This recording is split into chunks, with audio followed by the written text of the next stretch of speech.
ఖచ్చితమైన జ్ఞానాన్ని ఇచ్చి పరిశుద్ధాత్మ సహాయంతో వాళ్ళకి అర్థమైన రీతిలో బోధించగలిగే మాటలను నాకు దయచేయమని, వింటున్న మీ పిల్లలు కూడా వాటిని గ్రహించే మనసును, బుద్ధిని, శక్తిని, జ్ఞానాన్ని దయచేయమని ఈ చిన్ని ప్రార్థన నజరేయుడైన యేసుక్రీస్తు నామములో అడిగి వేడుకుంటున్నాము తండ్రి, ఆమేన్.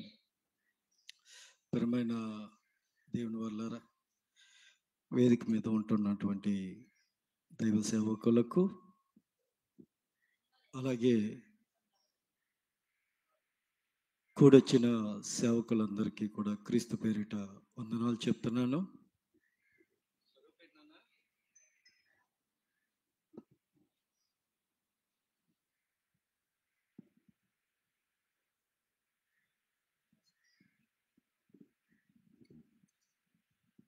మన మధ్యనున్న జాన్ తిమోతి గారు స్టేజ్ని అలంకరించవలసిందిగా ప్రభు బిడ్డ మనకు చేసుకుంటా ఆయన వస్తుండగా కరతాల ధ్వనులతో ఆయనకు స్వాగతం చెప్తాం.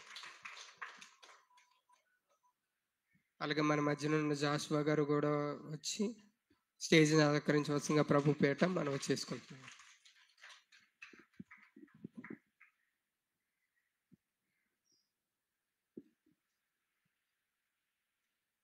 కూడొచ్చిన మీ అందరికీ కూడా క్రీస్తు పేరిట శుభాభివందనాలు.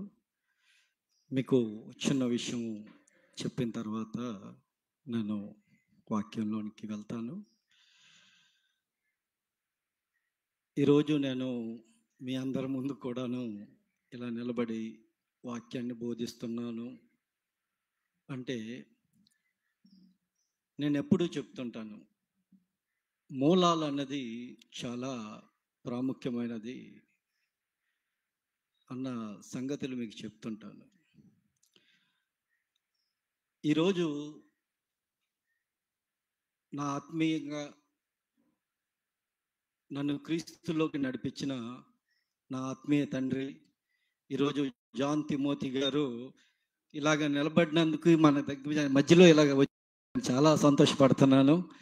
ఆయనే నన్ను క్రీస్తులోకి నడిపించారండి. అలా క్రీస్తులోకి నడిచిన నేను ఇదిగో మీ ముందు ఇలాగా వాక్యము బోధిస్తున్నానండి. వాక్యంలోనికి వెళ్దాం. ప్రతి మనిషి మీద కూడాను దేవుడి ప్రణాళిక అన్నది అది హైందవుడా లేదా క్రీస్తుని ధరించుకున్న క్రైస్తవులా,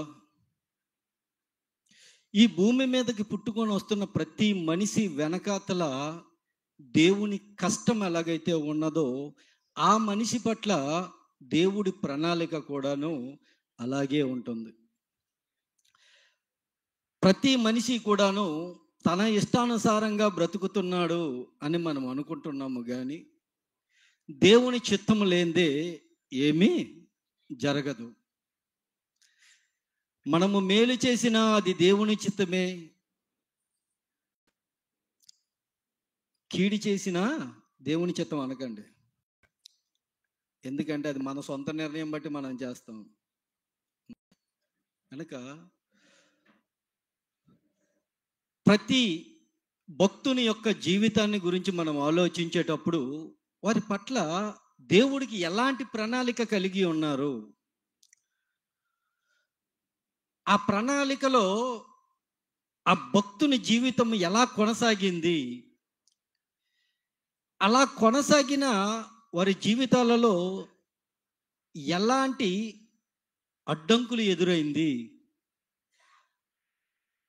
ఇలా మనం ఆలోచించుకుంటూ పోతే ప్రారంభం నుండి కూడాను ప్రతి ఒక్క భక్తుని జీవితంలో ఎన్నో ఎదురు దెబ్బలు తగిలి ఆ ఎదురు దెబ్బలలో కూడా నిలుచొని దేవుణ్ణి మహిమపరుస్తూ వచ్చారు.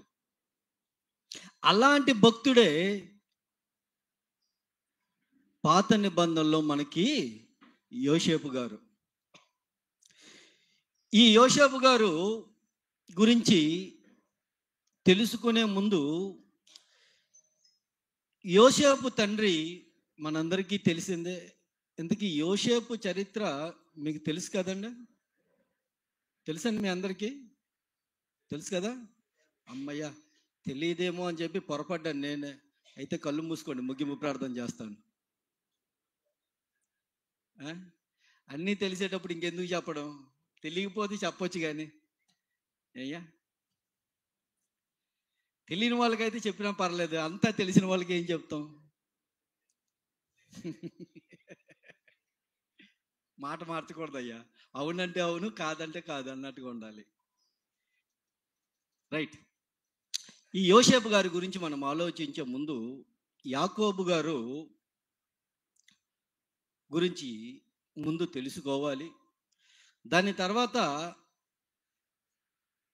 యోసేపు మీద దేవుని యొక్క ప్రణాళిక ఎలాగున్నదో అన్నది మనకు అర్థమవుతుంది. మనందరికీ తెలుసు, యాకోబుకి 2 భార్యలు. ఆ భార్యలకి దాసీలుగా పంపించిన వాళ్ళకు కూడాను భార్యలుగా చేశారు వాళ్ళు. మొత్తానికి 4 భార్యలు. ఈ 4 భార్యల్లో లేయా మనం అనుకున్నటువంటి గొప్పగా లేకపోయినా సరే, రాహేలు మాత్రం చాలా సౌందర్యవతి అని బైబిల్ గ్రంథం వర్ణించింది. అయితే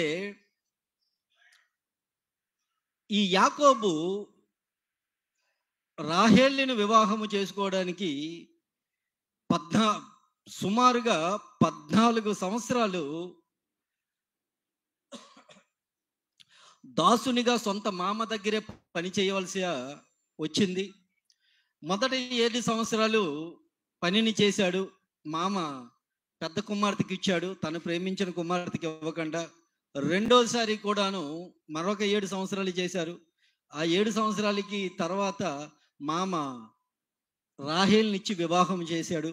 14 సంవత్సరాల తర్వాత వివాహం అయినప్పటికీ కూడాను సంతానము కలగలేదు.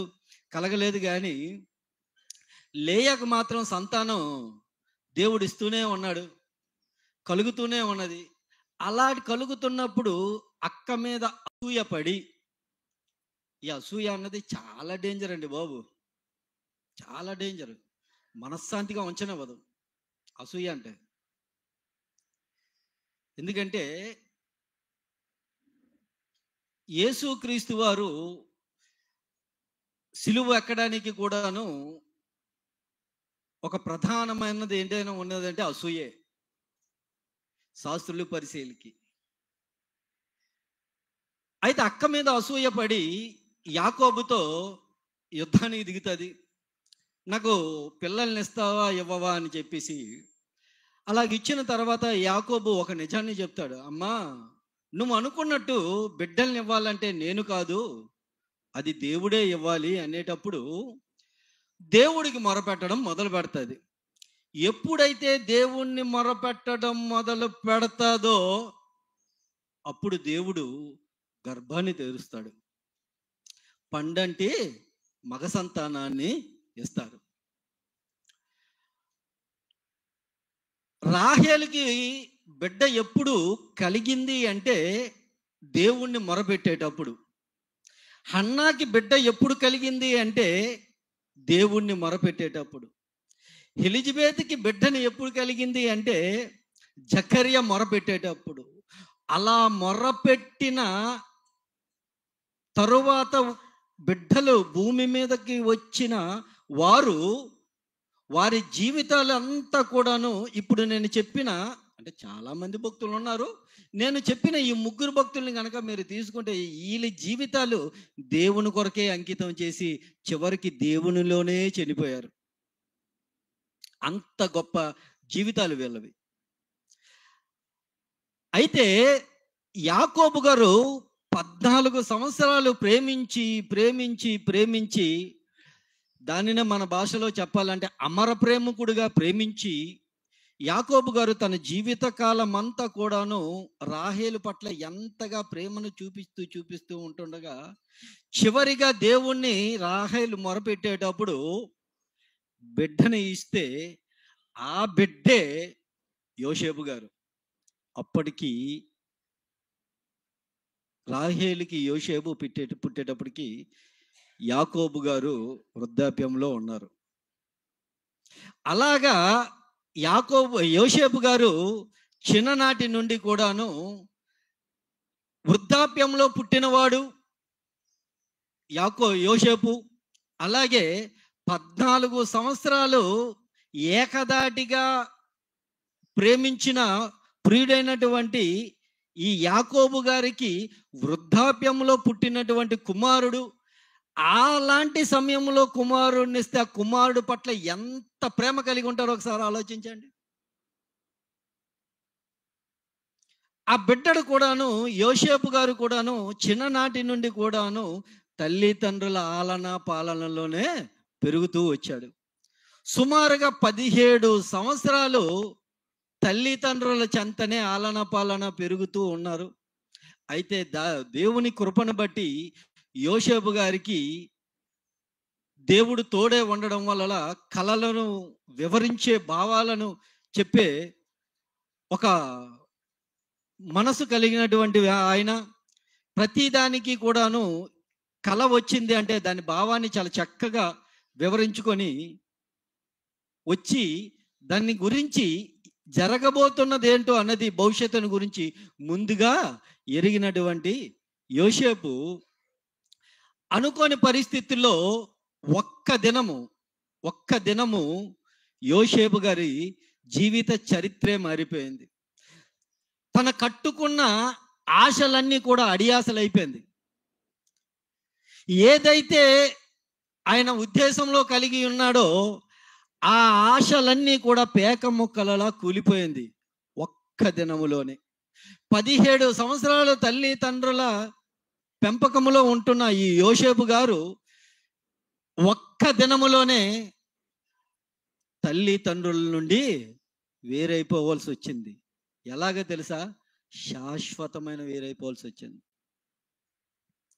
ఎన్నో ఆశలు కలిగిన ఈయన, బయట జీవితమే తెలియని ఈయన ఒక్క దినములోనే తన జీవిత చరిత్ర మారిపోయింది.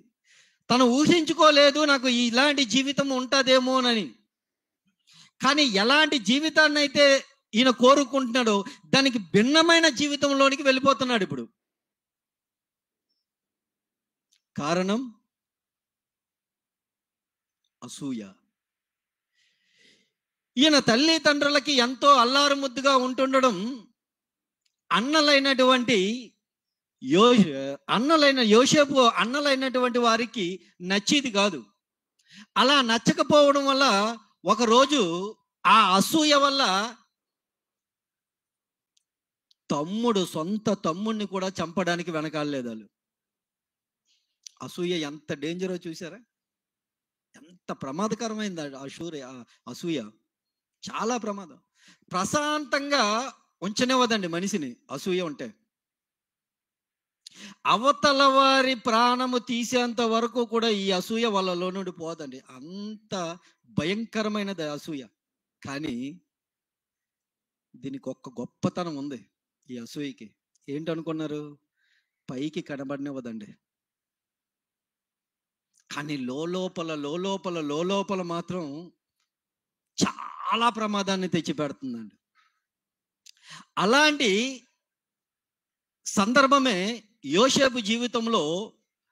అన్నలందరూ వేరే ప్రాంతంలో పనిచేస్తున్నారు, నాన్న మేకల్ని గొర్రెల్ని కాస్తున్నారు, నువ్వు వాళ్ళ దగ్గరికి వెళ్ళి ఈ ఆహారాన్ని ఇవ్వు అనేటప్పుడు ఇతను తీసుకొని వెళ్ళేటప్పుడు ఇమ్మీడియట్గా ఇతను రాగానే అతని మీద పడి అతన్ని చంపాలనుకుంటే ఇంకా లాభం లేదని చెప్పేసి ఒక పెద్ద గొయ్య తీసి రెడీ చేసి ఈయన కోసం ఇమ్మీడియట్గా మరి అప్పటికప్పుడు మరి ఎలాగా అన్నలకి ఆ గొయ్య దొరికిందో తెలియదు, కానీ అప్పటికప్పుడు గొయ్య తవ్వి ఇమ్మీడియట్గా ఈయన్ని అక్కడ చంపేసి పాతి పెట్టేద్దాం అనుకునేసరికి యోధా అంటాడు. అదే సమయంలో మిథ్యానీయుల్లో అయినటువంటి ఇస్మాయిలీలు అటువైపుగా వెళ్తుండేటప్పుడు యోధా అంటారు, ఎందుకు చంపేయడం, మన సహోదరుడు కదా, మన రక్త సంబంధే కదా, ఎందుకు చంపేయడం ఈయన్ని, సరే ఈయన్ని చంపడం కన్నా అమ్మేస్తే డబ్బులు వస్తుంది కదా అని చెప్పి సలహా ఇచ్చేసరికి, ఓ ఇదే సూపర్, ఇది బాగుంది, పోయాడు కానీ మనకి డబ్బులు కూడా వస్తుందని అన్నలందరూ కూడా నా గొయ్యలో నుండి తీసేసి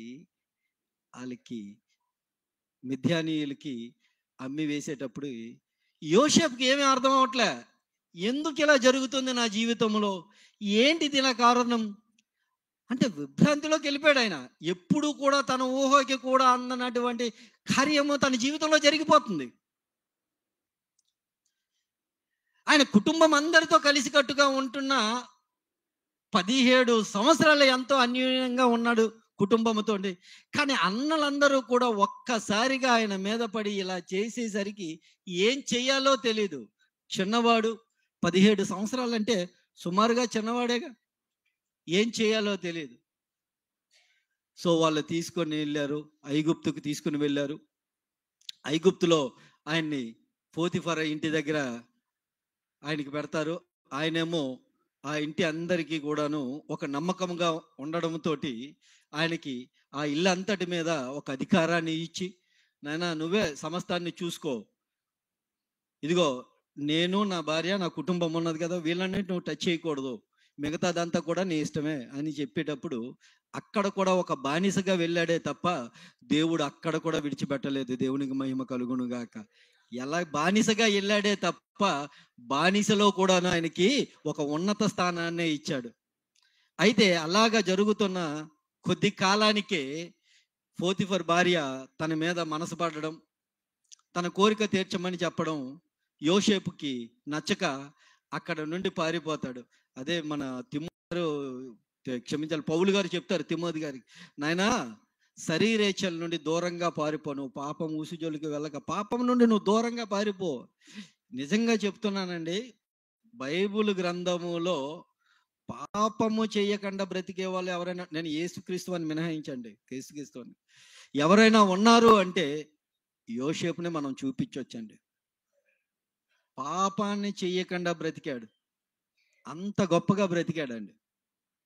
అయితే యోసేపు అక్కడ నుండి పారిపోయేటప్పుడు మళ్ళా ఆయన్ని సైనికులు పట్టుకోవడం, ఆయన్నేమో ఐగుప్తు చెరసాలలో పెట్టడం, అక్కడ కూడా దేవుడిని విడిచిపెట్టలేదండి. అక్కడ కూడా దేవుడిని విడిచిపెట్టలేదు.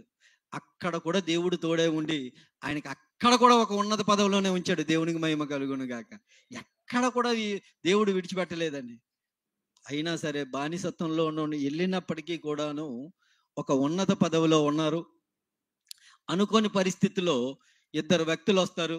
అదే ఐగుప్తు రాజ్యంలో పనిచేసేవాళ్ళు, ఒకరు పానదాయపధికారి, ఒకరు భక్షకారుడు. మీరు అనుకుంటున్నారు కదా, ఇదంతా మాకు తెలిసిందే, ఇవన్నీ ఎందుకు మాకు, ఇవన్నీ అవసరమా, ఇవన్నీ మాకు తెలిసిందే కదా. నేను లాస్ట్ టైం చెప్పాను, ఏడు ఈ మాటలు చెప్పడానికా విశాఖపట్నం నుండి ఇక్కడికి వచ్చాడు కదా, ఇదంతా మీకు తెలుసు కదా. రైట్, ఇక్కడే బాగా ఆలోచిద్దాం. 17 సంవత్సరాలు కుటుంబంతో ఉన్న ఆయన 13 సంవత్సరాలు బానిసత్వంలో ఉన్నాడు. 13 సంవత్సరాలు బానిసత్వంలో ఉన్న ఆయన చివరికి అదే ఆయన ఏ చెరసాల్లో ఉంటాడు, అదే చెరసాలకి పానదాయపు అధికారిను భక్షకారుడు ఇద్దరు వస్తారు. ఇద్దరికి కూడా కలల భావం చెప్పిన తర్వాత పానదాయపు అధికారికి మరలా తన పోస్ట్ తనకు వచ్చేటప్పుడు నన్ను జ్ఞాపకము చేసుకో అయ్యా అంటాడు. కానీ జ్ఞాపకము చేసుకో అన్నాడు, కానీ ఆయన మర్చిపోయాడు. బయటికి వెళ్ళిన తర్వాత ఆయన మర్చిపోయాడు. తర్వాత ఫరోకి కల రావడం, బాగా వినాలి. నేను మీకు ఇదంతా చెప్తున్నానని మీకు తెలియదని నేను చెప్పట్లే. దేవుని ప్రణాళిక ఒక వ్యక్తి మీద గనక ఉంటే ఆయన ఎలా నడిపిస్తాడు, ఎలాంటి కార్యాల నుండి ఆయన జయాన్ని మనకిస్తూ వెళ్తాడు, మనము ఊహించలేని వంటి క్రియలు మన పట్ల ఆయన ఎలా చేస్తాడు అని చెప్పడానికే నేను మీకు ఇంత స్టోరీని తీసుకొని వచ్చి చెప్తున్నా.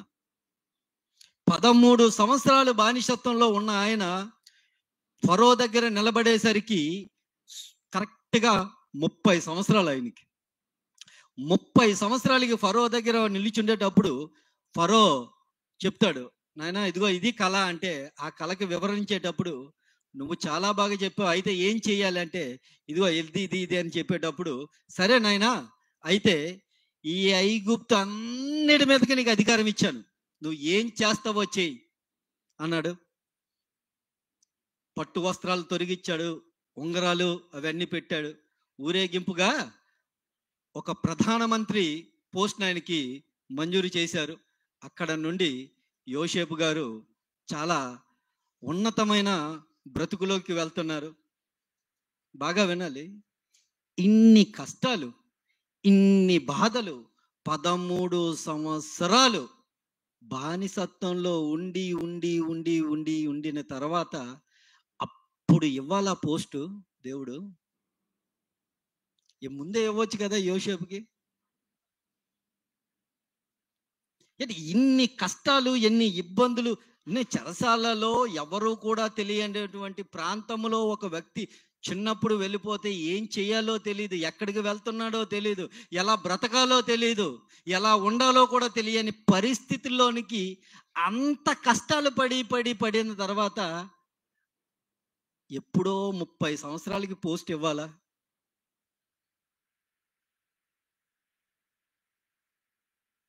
పోనీ ఇచ్చారు. కానీ ఐగుప్తులోకే ఎందుకు పంపించారు? నేను ఎప్పుడు ఇలాగే ఆలోచిస్తుంటానండి. ఇందాకలే అయ్యగారికి చెప్పాను ఓ విషయం. నేను అయ్యగారు జాస్వా గారు మాట్లాడుకునేటప్పుడు, ఇశ్రాయేలు ప్రజలు ఐగుప్తులో నుండి రిలీజ్ అయిన తర్వాత వాళ్ళ అడవి ప్రాంతంలో వెళ్తుండగా సముద్రం అడ్డొస్తుంది, వెనకాతల ఫరో వాళ్ళు సైన్యము వెంటాడుతుంటుంది. అది చూసి భయపడిన వీళ్ళు, మమ్మల్ని ఇక్కడికి చంపడానికి తెచ్చావా, ఐగుప్తులో సమాధులు లేదా అని మోసేని సొరుగుతున్నప్పుడు దేవుడు ఏమంటాడంటే ఒకే మాట అంటాడు. ఏంటంటాడండి? మీరు ఊరకయే నిలబడండి, మీరు ఊరకనే నిలబడండి అంటాడు. అదే దేవుడు యెహోషువ దగ్గరికి వచ్చేసరికి, మోషే దగ్గరికి వచ్చేసరికి మీరు ఊరకనే నిలబడండి అన్న ఆయన యెహోషువ దగ్గరికి వచ్చేసరికి ఇదిగో సముద్రం వాళ్ళకి అడ్డొస్తే ఎవరిని దింపారు? నది అడ్డొస్తే ఎవరిని దింపారు? యాజకులను దింపిన తర్వాత అది పాయలుగా అవడం మొదలుపెట్టాను. అక్కడ ఎందుకు వాళ్ళని దింపాడు? ఇక్కడ ఎందుకు ఊరకనే ఉండమన్నాడు? ఇక్కడ కార్యం జరిగించిన దేవుడు అక్కడ కార్యాన్ని జరిగించలేడా? అంటే నేను ఆలోచించే పద్ధతి అని చెప్తున్నాను. నా ఆలోచన అలాగుంటుంది. ఇక్కడ ఇలా రాయబడిన దేవుడు అక్కడ ఎందుకు ఇలాగా? యోసేపు గారికి కూడాను ఇన్ని కష్టాలు, ఎన్ని ఇబ్బందులు, ఎన్నో బాధలు పెట్టిన తర్వాత ఐగుప్తులో అంత ఉన్నత స్థానంలోనికి నిలబెట్టాలా? దీని వెనకాతల దేవుని ప్రణాళిక ఏంటి అని మనం ఆలోచిస్తే ఒక పెద్ద కార్యము జరగబోతుంది యోసేపు ద్వారాగా. చిన్న కార్యం కాదు. ఆ కార్యాన్ని జరిగించడానికే యోసేపుని తీసుకొని వచ్చి ఐగుప్తులో నిల్చోబెట్టాడు. చూద్దాం ఆ కార్యం ఏంటో, ఎందుకు అలాగా దేవుడు అన్ని ఇబ్బందులు, అన్ని కష్టాలు పెట్టి నిలబెట్టారు అంటే, యోసేపు గారు 110 సంవత్సరాలు బ్రతికి తన కాలాన్ని ముగించారు. బాగా వినాలి. యోసేపు గారు తన కాలాన్ని, అంటే తనకు జీవించు సంవత్సరములు 110 సంవత్సరాలు అయితే 17 సంవత్సరాలు తల్లి తండ్రుల దగ్గర పెరిగితే 93 సంవత్సరాలు ఐగుప్తులోనే పెరిగాడు ఆయన. 93 సంవత్సరాలు ఐగుప్తులోనే పెరిగాడు. అలా ఐగుప్తులో పెరిగి ఐగుప్తులోనే ఆయన మరణించాడు. ఇంతకీ యోసేపు గారి గురించి ఇంకా కొంచెం మనం లోపలికి వెళ్ళి ఆలోచిస్తే,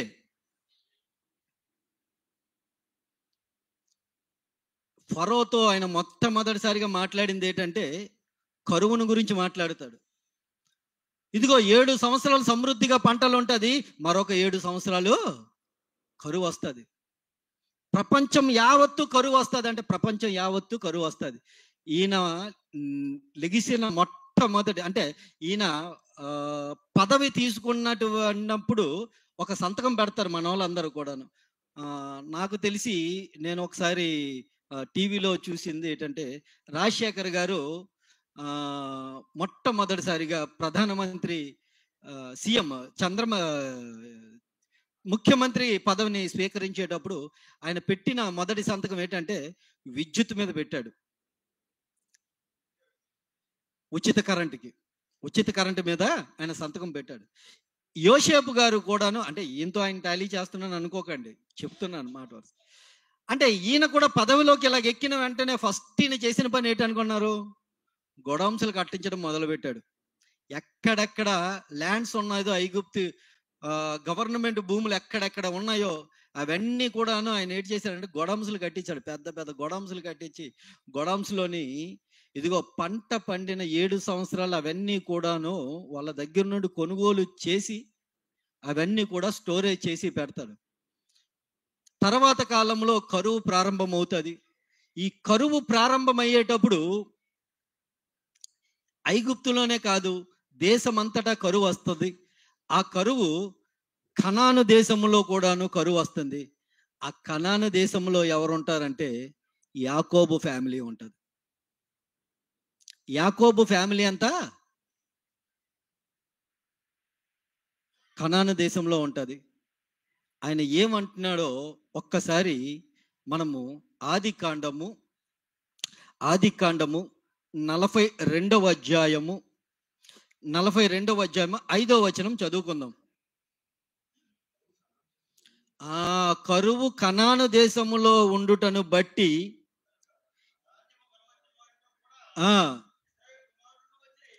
వాళ్ళు కూడా ఎక్కడికి వెళ్ళారు? ఇప్పుడు ధాన్యం కొనడానికి ఐగుప్తుకి వెళ్ళారు. కనాను దేశంలో నుండి ఐగుప్తు దేశాన్ని ధాన్యం కొనడానికి వెళ్ళారు వీళ్ళు. ఇంతకీ నాకు తెలియక అడుగుతాను, అసలు కరువు ఎందుకు వచ్చింది?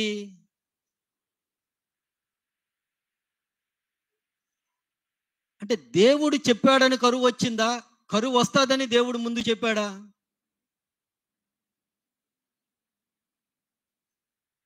నా మాట అర్థమవుతుందండి? కరువు దేవుడు చెప్పాడా లేదా దేవుడు చెప్పాడని కరువు వచ్చిందా? నేను చెప్పనా? కరువు ఎందుకు వచ్చిందో తెలుసా? పంపించింది ఆయనే కాబట్టి. పంపించింది ఆయనే. అన్ని దేవుడు ముందుగానే ఎందుకు చెప్తాడు అంటే కొన్ని జరుగుతుంది అని తన ద్వారాగా జరిగిస్తాడు. ఇంకొకటి అలా జరుగుతుంది అని ముందుగా బయలుపరుస్తాడు. రెండిటికి అర్థం చాలా ఉంటుంది. జరగబోయేది ముందుగా దేవుడు చెప్తున్నాడు అంటే ఒకటి తన ద్వారాగా చేయించాలనుకుంటాడు, రెండోది జరిగేది ముందుగానే బయలుపరుస్తాడు. ఈ విషయాన్ని గురించి మనం చూసే ముందు ఇంతకీ కరువు ఎందుకు వచ్చిందో ఒక్కసారి మనము అలా బైబిల్ గ్రంథంలోనికి వెళ్ళి ఒక్కసారి 41వ అధ్యాయం తీయండి. 41వ అధ్యాయము ఆది కాండము 41వ అధ్యాయము ఒక్కసారి తీద్దాం. కరువు ఎందుకు వచ్చిందో చూద్దాం. ఇన్ని కష్టాలు పెట్టి ఇన్ని బాధలు పడి ఒక బానిసత్వంలో ఉంటూ అంతటి ఉన్నత పదవిలోకి తీసుకొని వెళ్ళాడంటే ఐగుప్తు దేశంలో యోసేపుకి బలమైన కారణం ఏదో ఉంటుంది. ఆ బలమైన కారణం ఏంటో అన్నది మనం తెలుసుకోబోతున్నాం. ఆ బలమైన కారణము కొరకే, మరలా చెప్తున్నాను, ఆ బలమైన కారణము కొరకే ఈ కరువు అన్నది వచ్చింది.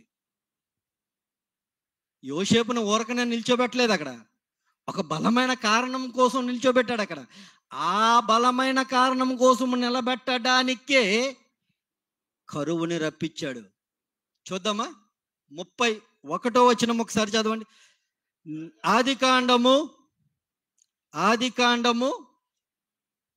41వ అధ్యాయము 31వ వచనం.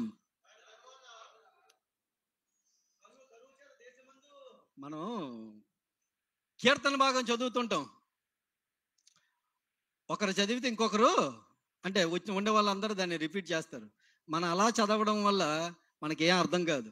ఈ విషయం మనకి ఎవరికి అర్థం కాక మనం అలా చదివించేస్తుంటాం, కానీ అవి ఎవరికి అర్థం కాదు.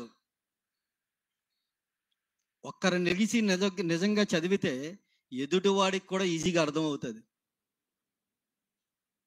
నేను నిలబడి నేను చెప్పాను కాబట్టి మీరు కూడా ఈ మాట చెప్పండి అని చదివించేస్తే అక్కడ ఉండేవాళ్ళు ఎలాగుంటారో తెలుసండి? అక్కడ చదివేవాళ్ళు వాళ్ళ నోటికి వచ్చినట్టు చదువుతుంటారు. మీరు ఎప్పుడైనా అబ్జర్వ్ చేశారో లేదో?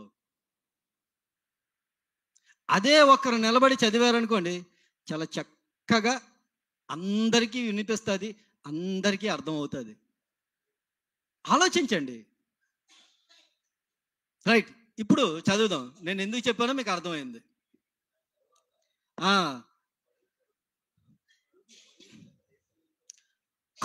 కలువు చేత దేశమందు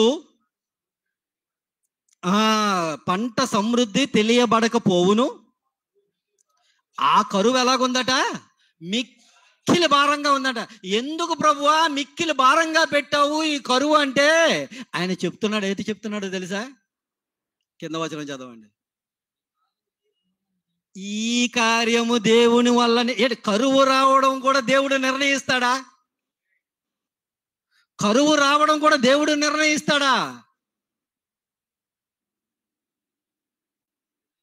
ఖచ్చితంగా నిర్ణయించాడని ఉందో చూసారా మాట? కరువును కూడా దేవుడు నిర్ణయిస్తాడా? యోసేపును ఎందుకు నిలబెట్టాడో కనుక మనకు తెలిస్తే కరువు ఎందుకు రప్పించాడో అన్నది మనకు అర్థమవుతుంది. కరువులోని దేశమంతటి మీద కరువు రావాలి. అది ఎలా రావాలి తెలుసా? బహుభారంగా ఉండాలి. ఏ పంటల్లో ఒక్కడి కూడాను కనీసం పశువులకి గడ్డి కూడా ఉండకూడదు. అలాంటి కరువు రావాలి. దేవుడి యొక్క ప్రణాళికలో భాగంగా వస్తుందట కరుణ. ఈ కరువు అదే చెప్తున్నాడు. చదువునానా? ఈ కార్యము దేవుని వలన నిర్ణయింపబడి ఉన్నది. చాలు. ఈ కార్యము దేవుని వలన నిర్ణయించబడి ఉన్నది. మొత్తానికి కరువు వచ్చింది. ఆ కరువులోని వీళ్ళందరూ కూడాను ఎక్కడికి వెళ్ళాలి? ఖచ్చితంగా ఐగుప్తుకి వెళ్ళాలి. ఐగుప్తుకి వెళ్ళేసరికి అన్నల్ని చూశాడు, పొంగిపోయాడు మనసులో. కానీ నేనని వాళ్ళకి తెలియకూడదని చెప్పేసి వచ్చిన అన్నలతోటి మాట్లాడతారు.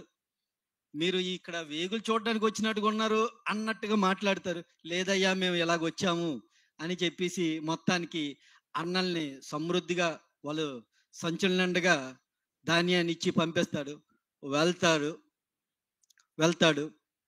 వెళ్ళిన తర్వాత అక్కడ మరలా అదంతా అయిపోయిన తర్వాత ఎంతకాలం ఉంటుంది ఆహారం? లోకంలో ఒక మాట చెప్తుంటారు పెద్దవాళ్ళు. ఓ మాట చెప్పారు, కూర్చొని తింటే, అయ్యారు నిజం, కూర్చొని తింటే ఉండైనా తరిగిపోద్ది అన్న మాట వాడుతుంటారు.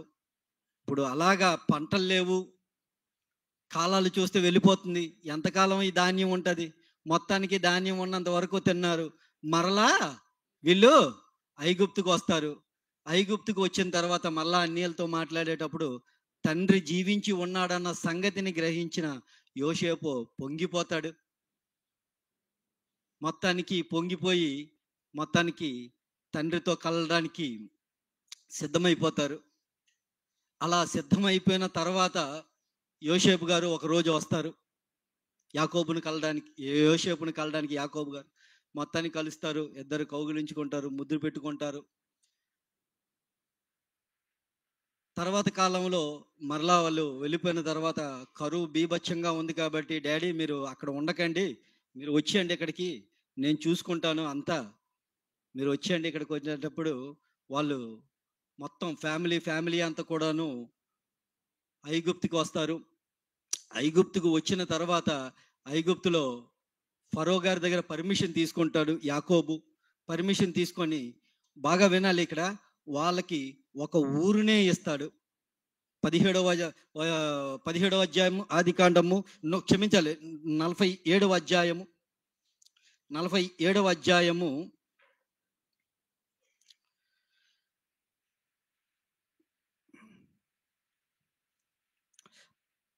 1 నుండి 11 వచనం వరకు మీరు రాసుకునే వాళ్ళు 6వ వచనం ఒకసారి చదవండి. ఫరో చెప్తాడు, ఎవరు? యోసేపు తోటి, ఐగుప్తు దేశమే నీ దగ్గర ఉన్నది కదా, నీ ఎదుట ఉన్నది కదా, నీకు ఎక్కడ కావాలంటే అక్కడ ఇవ్వు అంటే, అక్కడ రామసేజు అనే ఒక పట్టణాన్ని అక్కడ ఆయన యూజ్ చేసుకొని 11వ వచనంలో రాసిపెట్టి ఉంటుంది. చదవండి. ఆజ్ఞాపించినట్లు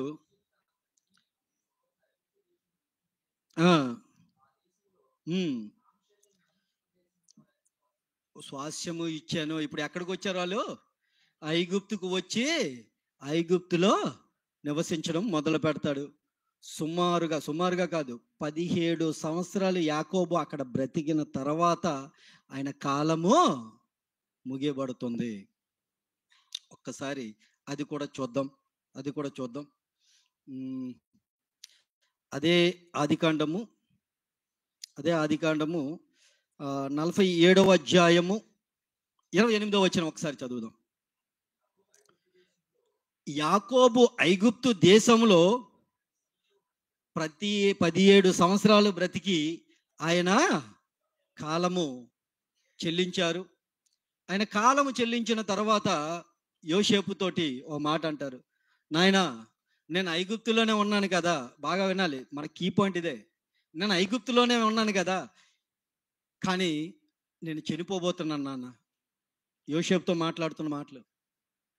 పిల్లలందరినీ పిలుస్తాడు యాకోబు. పిల్లలందరినీ పిలిచి యోసేపుతో డిస్కషన్ పెడతాడు. నాన్న నేను చచ్చిపోయిన తర్వాత ఇక్కడ ఉండకూడదు నాన్న, ఇక్కడ ఉంచుకు. నాకు కనాను దేశంలో మా తాత పొలం కొన్నాడు. మా తాత అక్కడే పాతి పెట్టబడ్డాడు, అబ్రహాం గారు. నా తండ్రి ఇస్సాకు గారు అక్కడే పాతి పెట్టబడ్డారు. రిబ్కా నా తల్లి అక్కడే పాతి పెట్టబడ్డాడు.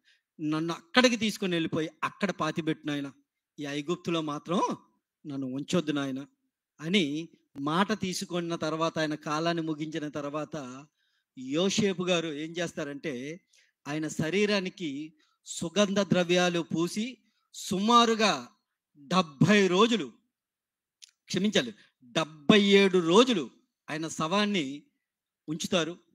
ఐగుప్తు దేశంలో 70 రోజులు ఉంటే ఐగుప్తులో నుండి కనాను దేశానికి వెళ్ళిన తర్వాత అక్కడ 7 దినములు ఉన్న తర్వాత ఆయనకి సమాధి చేయబడతాడు. అంటే 70 రోజులు ఆయనకి సుగంధ ద్రవ్యాలు పూసి ఆయన బాడీని పాతి పెట్టడం జరుగుతుంది. మీరు ఇదంతా కూడాను 49వ అధ్యాయం కనుక చదువుకుంటే ఆదికాండము అందులో ఉంటుంది. మనకు సమయం తక్కువ ఉంది, ఎందుకంటే ఇంకా నా తర్వాత అయ్యగారు మాట్లాడాలి కాబట్టి. అయితే అలాగా ఆయన కాలము చెల్లించిన తర్వాత ఇక్కడ నేను మీకు ఒకటి చెప్తాను, జాగ్రత్తగా వినండి. చాలా పెద్ద మ్యాటర్లోనికి వెళ్తున్నాను. యోసేపు గారు ఆయన తర్వాత, యోసేపు గారే నెక్స్ట్ మరణించవలసింది. నెక్స్ట్ యాకోబు తర్వాత యోసేపే మరణించవలసింది. యోసేపు గారి కాలము కూడాను దగ్గర అయిపోతుంది. ఆయన కూడాను వాళ్ళ అన్నలను పిలిచి సేమ్ ఏదైతే చెప్తాడో, నాయనా ఇప్పటి వరకు నేను ఐగుప్తులో ఉన్నాను, 93 సంవత్సరాలు నేను ఐగుప్తులో ఉన్నాను నాయన. మరి 93 సంవత్సరాలు నేను ఐగుప్తులో ఉన్నాను కదా, కానీ నా శరీరాన్ని మాత్రం ఇక్కడ ఉంచొద్దు నాన్న. ఎందుకంటే నా ముత్తాత కనాను దేశంలో పాతి పెట్టబడ్డాడు, మెక్సిలా పొలమందు. నా తండ్రి నా తాత అక్కడే పాతి పెట్టబడ్డాడు, నా తండ్రికి కూడా నేను అక్కడే పాతి పెట్టాను, నన్ను కూడా అక్కడికే తీసుకొని వెళ్ళిపోండి అని చెప్పడానికి ముందు ఆయన ఏమంటాడో తెలుసా? ఒక వాగ్దానాన్ని మాట ఎత్తుకుంటాడు యోసేపు. ఒక వాగ్దానము, దేవుడు ఏ వాగ్దానం అయితే ఇచ్చాడో అబ్రహాముకి ఇచ్చిన వాగ్దానాన్ని, ఆ మాటని ఎత్తుకొని యోసేపు గారు ఏమంటారంటే ఖచ్చితంగా ఇది జరుగుతుంది, ఖచ్చితంగా ఇది జరుగుతుంది. ఆ జరిగిన రోజు నన్ను ఇక్కడ ఉంచకండి, మీరు ఆ జరిగిన రోజు నన్ను ఇక్కడ ఉంచకండి. మీరు నా బాడీ కూడా, నా శవాన్ని కూడాను ఎక్కడ తీసుకుని వెళ్ళిపోవాలి? నా తండ్రిని ఎక్కడైతే పాతి పెట్టారో, నా తల్లిని, నా తాతను ఎక్కడైతే పాతి పెట్టారో, నా ముత్తాతను ఎక్కడైతే పాతి పెట్టారో అక్కడికి తీసుకుని వెళ్ళి నన్ను పాతి పెట్టండరా అని వాళ్ళకి చెప్తాడు. ఒక్కసారి అది చూద్దాం. ఆదికాండము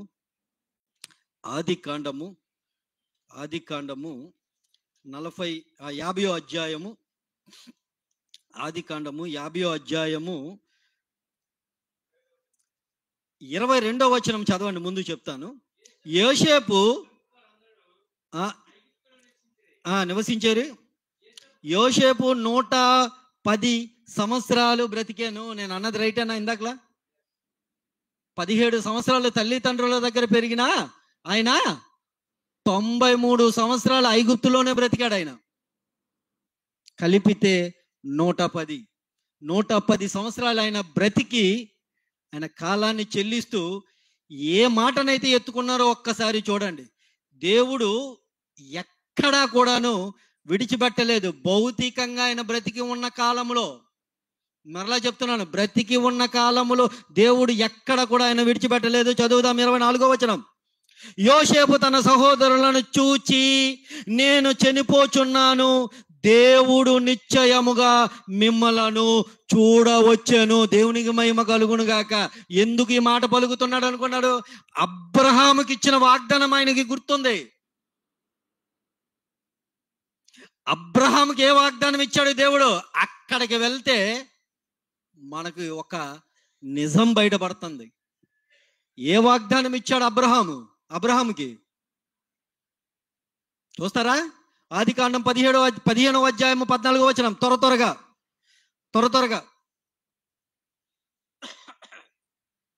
ఆదికాండము 15వ అధ్యాయము 14వ వచనం.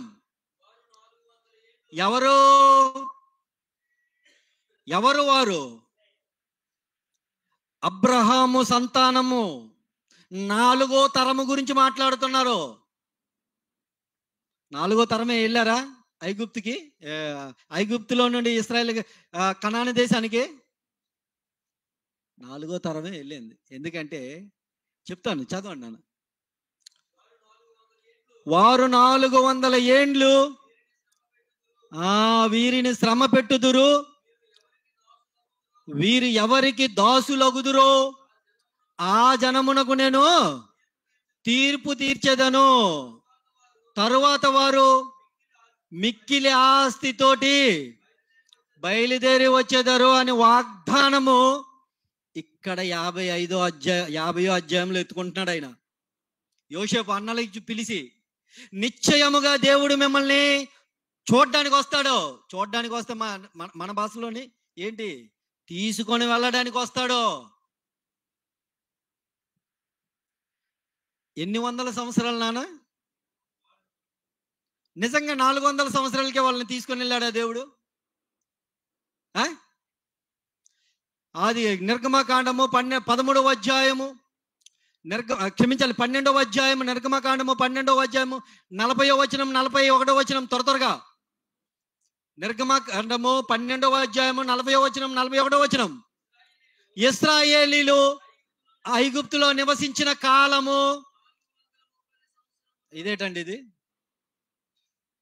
అది కరెక్టేనా? అది మరి అక్కడ 400 సంవత్సరాలు అని చెప్పాడు కదా. అంటే దేవుడి మాట అబద్ధం కదా? మరి అబద్ధమే కదా. ఇక్కడ ఒకలాగా అక్కడ ఒకలాగా రాయించాడు కదా దేవుడు అబ్రహాంతో ఏమన్నాడు? 400 సంవత్సరాలు వాళ్ళు బానిసత్వంలో ఉంటారన్నాడు. కానీ వాళ్ళు ఎన్ని సంవత్సరాలు ఉన్నారు? 430 సంవత్సరాలు అట. దేవుడు అబద్ధికుడు కాదండి అబద్ధాన్ని రాయించడానికి. నీవు నేను పరిశీలించే విధానం తప్పవచ్చేమో, దేవుడు రాయించే మాట తప్పవదు. మనం పరిశీలించే విధానంలో తప్పు ఉంటుంది, మనం ఆలోచించే విధానంలో తప్పు ఉంటాడేమో, కానీ దేవుడు రాయించిన మాటలో అబద్ధం ఉండదు. దేవుడు ఖచ్చితంగా ఏదైతే చెప్పాడో అది జరిగి తీరుతుంది. 430 సంవత్సరాలు వాళ్ళు బానిసత్వంలో ఉన్నారా? చూద్దాం, బాగా వినాలి, మళ్ళా చెప్తున్నాను. యాకోబు గారు ఐగుప్తులోకి వచ్చారు. ఐగుప్తులోకి వచ్చిన తర్వాత 17 సంవత్సరాలు తర్వాత ఆయన చనిపోయాడు. 17 సంవత్సరాల తర్వాత ఆయన వారసులు బ్రతుకుతూ ఉన్నారు. అప్పటికి యోసేపు గారు బ్రతికే ఉన్నారు. యోసేపు గారు కాలము ముగుస్తూ వస్తున్నప్పుడు యోసేపు గారి కాలం కూడా అయిపోయింది. నెక్స్ట్ ఎవరు ఎంటర్ అవుతారంటే ఫరోకు. యోసేపు కంటే ముందే చనిపోయాడు ఈ ఫరో. ఎందుకు నేను ఈ మాట చెప్తున్నాను అంటే, నేను తర్వాత చెప్తాను ఎందుకు నేను ఈ మాట వాడాను అన్నది గుర్తుపెట్టుకోండి మీరు. యోసేపు కంటే ముందే చనిపోయాడు యోసేపుతో ఉన్న ఫరో. కొంతకాలానికి యోసేపు చనిపోయాడు. మరి ఎంతకాలం అన్నది బైబిల్లో రాయలేదు, కానీ కొంతకాలానికి యోసేపు చనిపోయాడు. అప్పుడు ఎవరు వచ్చారో తెలుసా? కొత్త రాజు వచ్చాడు, ఎంటర్ అయ్యాడు. ఆ కొత్త రాజు వచ్చిన తర్వాత ఆయన చెప్పిన మాట ఏంటో తెలుసా? చూస్తారా? నిర్గమకాండము 1వ అధ్యాయము ఆయన చెప్తున్న మాట ఏంటో చూడండి. 8వ వచనం 9వ వచనం. అప్పుడు యోసేపును కొత్త రాజు ఏలన ఆరంభించెను. అతడు తన జనులతో ఇట్లా నేను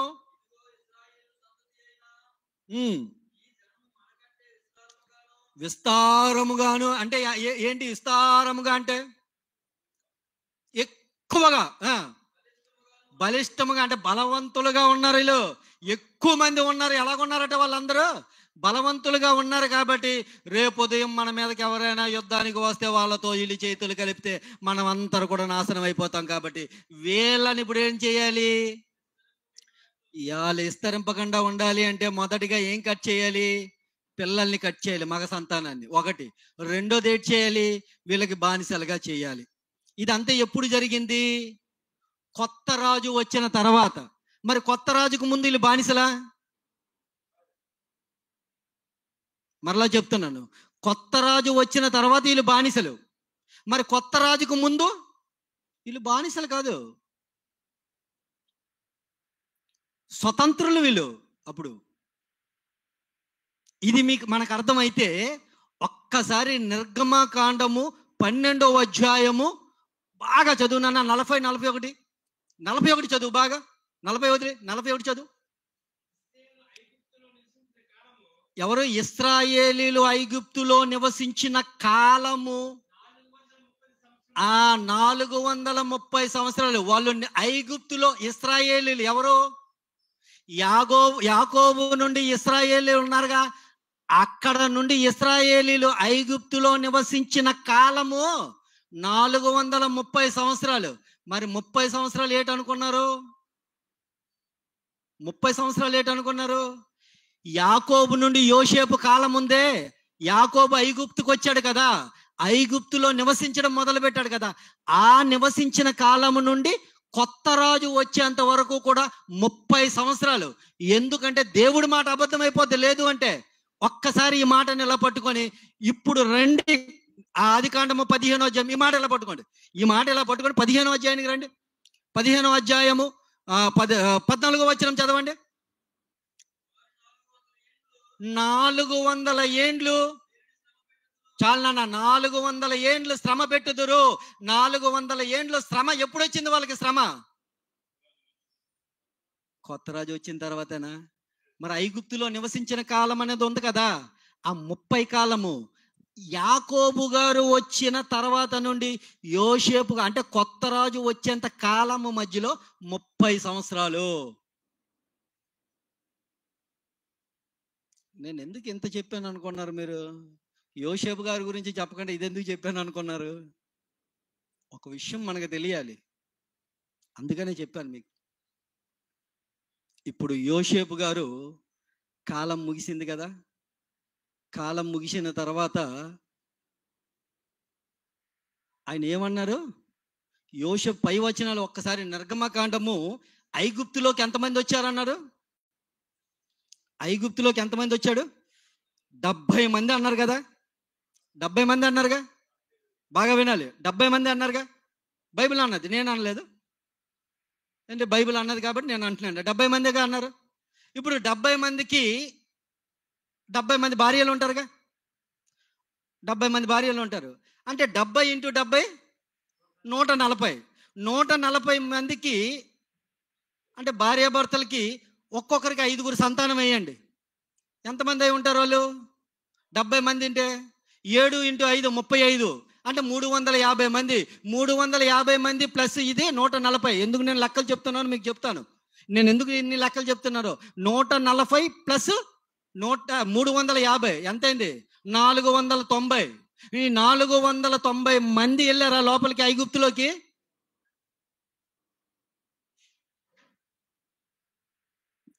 మీకు అర్థమైంది అవ్వలేదు అనుకుంటున్నాను, చెప్తాను మళ్ళీ. ఇక్కడ పైన 70 అని ఉందిగా.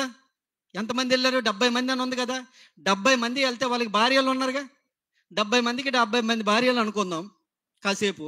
అంటే వీళ్ళు 70 మంది, వీళ్ళు 70 మంది కదా. ఎంతమంది? 140 మంది కదా. వీళ్ళ భార్యాభర్తలు కలిపి 5 సంతానాన్ని వేశాను నేను. 7 × 5 35గా, అంటే 35 అంటే 350 కదా. ఈ 350ను ఈ 150 భార్యాభర్తల్ని కలపండి, ఎంతైంది? 490 మంది. ఈ 490 మందిని చూసి ఫరో భయపెట్టిపోయారా కొత్త రోజు వచ్చి?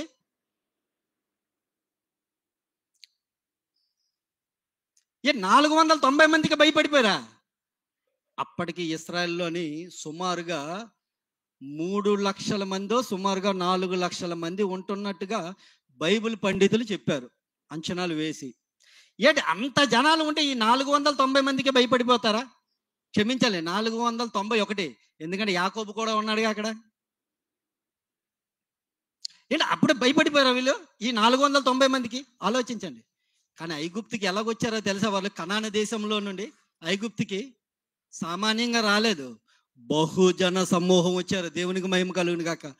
లేదు అంటే ఈ 30 సంవత్సరాలు అంత విస్తరణ జరగదు. వాళ్ళు ఐగుప్తు వాళ్ళు భయపడే అంత విస్తరణ 30 సంవత్సరాల్లో జరగదు. వాళ్ళు రావడమే బహుజన సమూహంతో వచ్చారు. అది చూసే ఫరో భయపడిపోయారు, ఏటి ఇంత జనాలు ఏటి అని. అందుకని వాళ్ళని అణిచిపెట్టడం మొదలు పెట్టాడు. ఎందుకంటే యోసేపు గురించి తెలియదు కదా. ఒకవేళ నిజంగా గనక ఆ పాత యోసేపు కాలంలో గనక ఫరో ఉన్నారుగా, ఆ ఫరో గనక బ్రతికి ఉంటే, యోసేపు ఆ ఫరో గనక బ్రతికుంటే ఈయన బాడీ కూడా ఎక్కడ పాతి పెట్టాలి? ఎక్కడ పాతి పెట్టడానికి పంపిస్తాడు? వెంటనే, నాయనా చాలు నాయనా, ఇప్పటి వరకు సేవ చేశారు కాబట్టి ఇదిగో మీ సహోదరుని తీసుకొని వెళ్ళి మీరు పాతి పెట్టండి అని పర్మిషన్ ఇస్తాడు. కానీ ఈయన బాడీ ఎంతకాలం ఉందో తెలుసా? 440 సంవత్సరాలు బాడీ పాతి పెట్టకుండా ఉంచారు ఐగుప్తులో. 440 సంవత్సరాలు ఈయన బాడీ పాతి పెట్టకుండా ఐగుప్తులోనే ఉన్నది. చూడండి ఏమంటున్నారు నిర్గమాక ఆదికాండము 50వ అధ్యాయం, త్వరగా అండి. ఆదికాండము 50వ అధ్యాయము 24, 25, 26 చదవండి త్వరగా. యోసేపు తన సహోదరులను చూసి, నేను చనిపోబోచున్నాను, దేవుడు నిశ్చయముగా మిమ్మల్ని చూడవచ్చు. ఈ దేశం నుండి తాను అబ్రహాముకి చెప్తున్నాడు. చూడండి, అబ్రహాముకి, ఇస్సాకు, యాకోబులకు ప్రమాణం చేసిన దేశమునకు మిమ్మల్ని తీసుకొని పోతాడు, కాబట్టి నన్ను కూడా అక్కడికి మీరు తీసుకొని వెళ్ళాలి. ఇప్పుడు నిజంగా గనక యోసేపు కాలంలో ఉంటున్న ఫరో ఉంటే వాళ్ళు నిజంగా వెంటనే తీసుకుని వెళ్ళి పాతి పెట్టేవారు. ఆయన పర్మిషన్ ఇచ్చేవాడు యోసేపు గారి గురించి. లేదా అక్కడే ఐగుప్తులోనే ఇతనికి ఒక బ్రహ్మాండమైన సమాధికి తవ్వించేవాడు ఇతను బ్రతికి ఉంటే. కానీ ఇతను యోసేపు కంటే ముందే చనిపోయాడు కాబట్టి యోసేపు ఆ ఫరో మీద ఆధారపడలే. చదవండి నేను.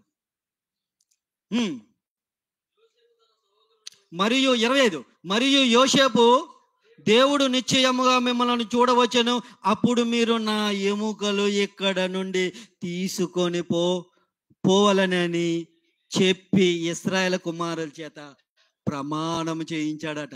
అప్పుడు మీరు ఎప్పుడైతే వెళ్తారో అప్పుడు నా సమాధిని కూడా, నా ఎముకల్ని కూడా మీరు తీసుకొని వెళ్ళాలి. దేవుడు ప్రణాళిక చూడండి. బ్రతికి ఉన్నప్పుడు కూడా విడిచిపెట్టలేదు, చనిపోయిన తర్వాత కూడా విడిచిపెట్టేవాడు కాదు. దేవుడు నిన్ను నన్ను కూడా అంతే, మనల్ని విడిచిపెట్టేవాడు కాదు. తన రెక్కల నీడలో మనల్ని పోషించేవాడు ఆయన, తన రెక్కల కిందన కాపాడేవాడు ఆయన.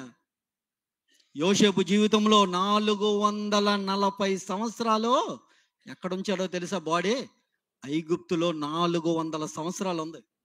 400 సంవత్సరాలు. మోషే ఎప్పుడు పుట్టాడు?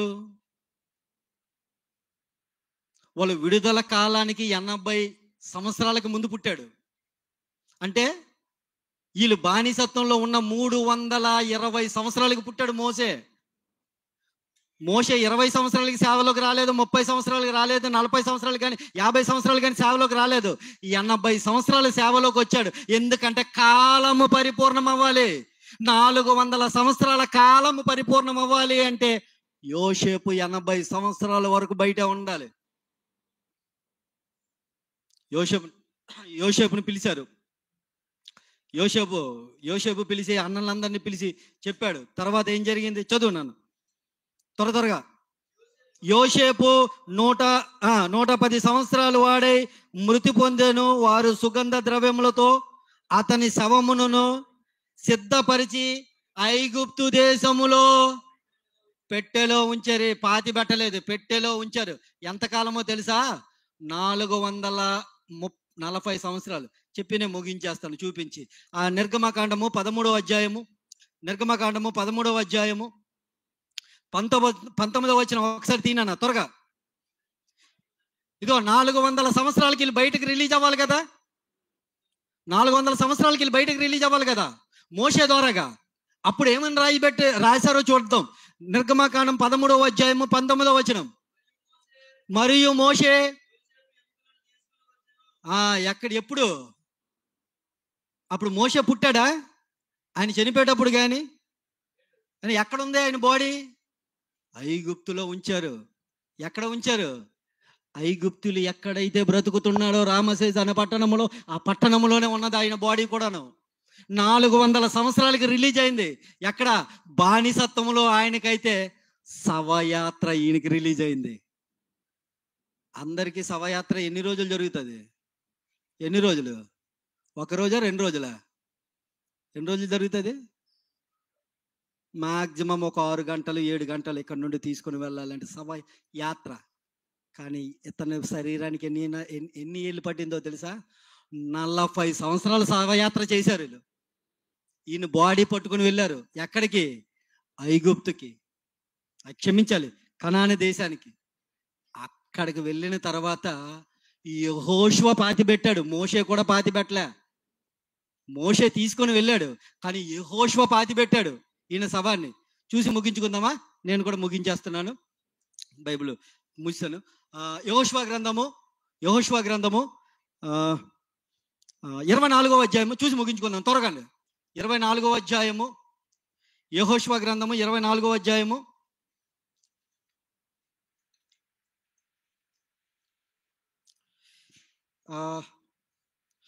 32వ వచనం. ఇశ్రాయేలీలు ఐగుప్తులో నుండి తెచ్చిన యోసేపు ఎముకలను షెకెములో అనగా యాకోబు 100 వరహాలకు కొన్న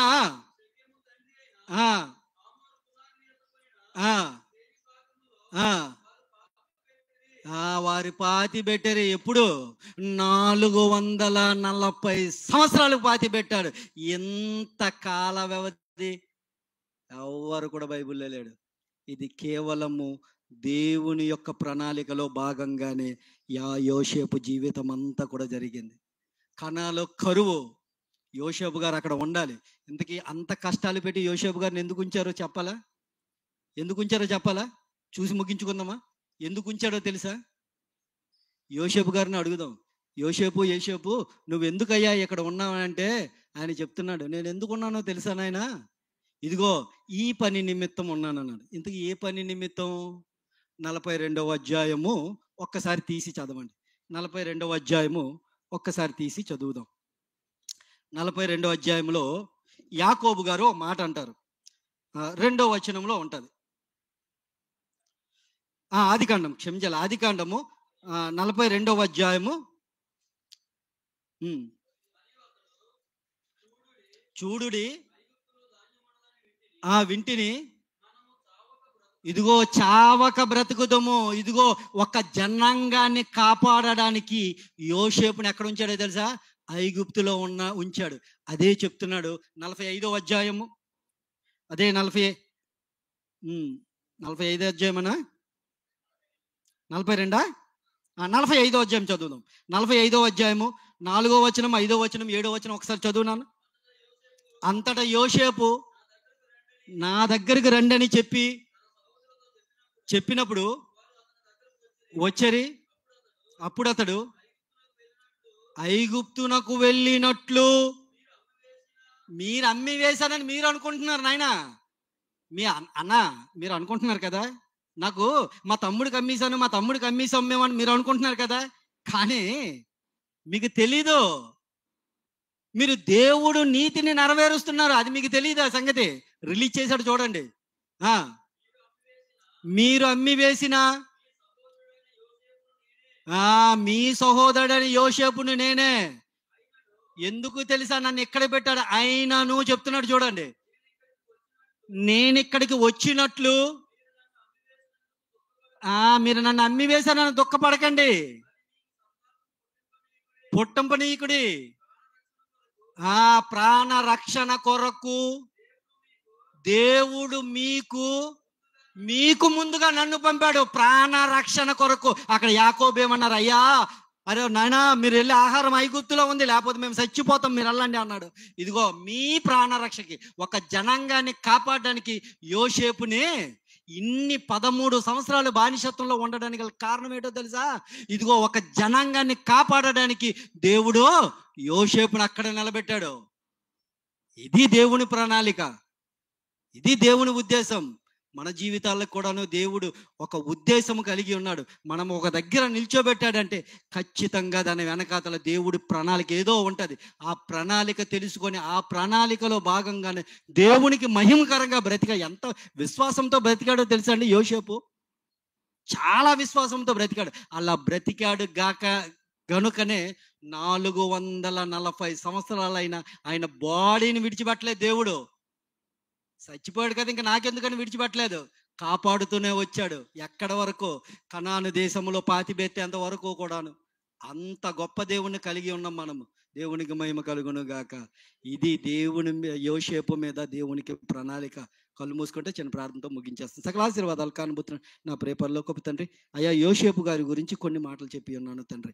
విన్న మీ పిల్లలు వాటిని పరిశీలించి పరిశోధించి తెలుసుకొని వాస్తవాలను ఈ లోకానికి చెప్పేవారిగా ఉంచమని నన్ను కూడా అంతటి మహాజ్ఞానాన్ని ఇచ్చి నడిపించినందుకు వందనాలు చెప్తూ ఈ చిన్ని ప్రార్థన నజరేయుడైన యేసుక్రీస్తు నామములో అడిగి వేడుకుంటున్నాము తండ్రి. ఆమేన్.